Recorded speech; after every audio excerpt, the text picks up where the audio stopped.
Cari maklumat dan berita politik yang bebas, kupasan yang tepat, panas. Dapatkannya secara eksklusif hanya di Jom Channel. Komitmen kami, pentasan berita Isnin hingga Jumaat. Berbicara dan isu semasa, kami garapkan secara langsung. Panel-panel berkaliber dan profesional.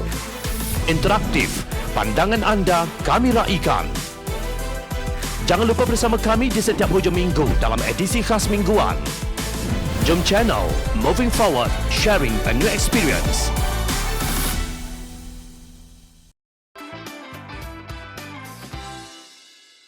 Apabila kuasa diberi kepada bukan ahli. Kes jangkitan COVID-19 masih tidak nampak akan menurun walaupun hampir seluruh rakyat Malaysia sudah mendapat dos vaksin yang lengkap termasuk kanak-kanak. Kes baharu COVID-19 pada 10 Mac ialah 30,787 yang menjadikan jumlah keseluruhan sebanyak 3.74 juta. Jumlah kes kematian kini mencecah 33,566. Menteri Kesihatan lantikan Naib Presiden UMNO Datuk Seri Ismail Sabri Yaakob, Khairi Jamaluddin mengambil alih tugas tersebut daripada Datuk Seri Dr. Adham Baba pada 27 Ogos 2021. Ketika itu, kes baharu COVID-19 ialah 22,055. Jumlah kes keseluruhan ialah 1.66 juta dengan kes kematian 15,550. Pada Khamis 2 September 2021, Ahli Parlimen Pakatan Harapan Iskandar Puteri Lim Kit Siang memberi Khairi 30 hari untuk menurunkan kes jangkitan COVID-19.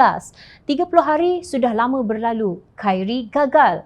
Menteri Kesihatan dilihat tidak ada idea baharu bagaimana menangani pandemik ini selain memaksakan rakyat mendapat suntikan vaksin dan cuba mengenakan hukuman yang berat kepada mereka yang melanggar prosedur operasi standard SOP dengan meminda Akta 342. Isu yang sama dihadapi oleh Menteri Alam Sekitar dan Air Datuk Seri Tuan Ibrahim Tuan Man.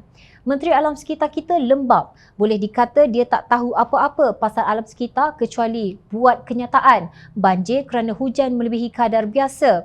Hal macam tu tak beritahu pun orang dah tahu. Ujar Ahli Pengarah Hal Ehwal Syariah Amanah Ustaz Zulkarnain Abidin. Menurut Zulkarnain, gelagat Menteri melawat bilik kawalan terowong pintar tidak salah. Tetapi persoalannya, apa tindakan solusi pelbagai jangka untuk tangani kemelut banjir? Bukan sahaja di Lembah Kelang tapi di seluruh negara selepas lawatan tersebut. Bagi saya, Ismail Sabri telah menyerahkan urusan menjaga alam sekitar kepada individu yang bukan ahlinya. Tuan Ibrahim tak ada latar belakang sains yang mencukupi untuk mengetuai sebuah kementerian yang menjaga nyawa dan harta benda manusia. Tuan Ibrahim juga perlu sedar dirinya. Adakah dia sedar dia tak mampu? Kalau sedar tak mampu pikul tugas di kementerian itu, elok letak jawatan dan serahkan kepada individu yang benar-benar ahli. Apa hukum mengambil gaji daripada jawatan yang kita sedar tak mampu pikul? Soal Zulkarnain. Beliau berpandangan di dalam kementerian sememangnya ada pegawai tetapi mereka hanya pelaksana polisi dan arahan. Jika menteri tidak ada pengetahuan dalam bidang tugasnya dan tak tahu merancang, tak tahu berfikir dan mencetuskan idea, bagaimana pegawai mahu menterjemah idea itu? Bidasnya, Zulkarnain juga bukan ahli dalam bidang alam sekitar. Namun beliau dapat melihat betapa tidak kompetennya Menteri Alam Sekitar Malaysia hari ini berbanding dengan Yeo Bee Yin yang meneraju Kementerian Tenaga, Sains Teknologi Alam Sekitar dan Perubahan Iklim di zaman Pakatan Harapan mentadbir negara. Untuk menjadi seorang pakar kesihatan, anda kena belajar bertahun-tahun sehingga bergelar doktor. Untuk menjadi pakar alam sekitar, anda juga kena belajar bertahun-tahun, sekurang-kurangnya sehingga mendapat ijazah dalam bidang sains. Lebih baik jika ijazah itu dalam bidang pengurusan alam sekitar. Namun, syarat utama itu diabaikan dalam kerajaan yang diterajui oleh Ismail Sabri Yaakob. Kini negara menyaksikan dua fenomena yang kedua-dua menteri dilihat gagal untuk menangani kerana mereka bukan ahli. Tegas Zulkarnain, beginilah nasib rakyat, ada kerajaan khianat mandat rakyat. Kerajaan hari ini jadi begini kerana majoriti rakyat tidak mendoakan kebaikan untuk mereka. Majoriti rakyat terzalim dan doa orang yang terzalim tidak terhijab sama sekali.